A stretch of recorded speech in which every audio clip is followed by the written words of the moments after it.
இரவு தூங்கிக் கொண்டிருக்கும் போது அந்த சத்தம் என் பெயரை கூப்பிட்டது. மணியை பார்த்தால் 2 மணி. முதலில் அவன் கனவு என்று நினைத்து முழித்து பார்த்தான். ஆனால் அது கனவு கிடையாது.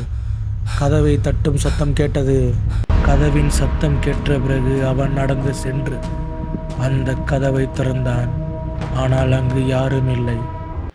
உடனே அவனுடைய மொபைலுக்கு போன் வந்தது.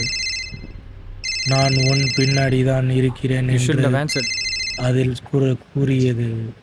உடனே சற்றென்று திரும்பி பார்த்தான். அந்த உருவம் தென்படவில்லை அவனுக்கு. திரும்பியும் பார்த்தான். ஆனால் அவன் பின்னாடி அவனுடைய உருவம் தான் இருந்தது. சற்றென்று அவன் முகம் மாறியது. அந்த நம்பருக்கு திரும்பவும் கால் செய்தான். ஆனால் அந்த நம்பர் செயல்படவில்லை. சற்றென்று யோசித்தான். நான் உன்னுடன் தான் இருக்கிறேன். நான் மீண்டும் வருவேன்.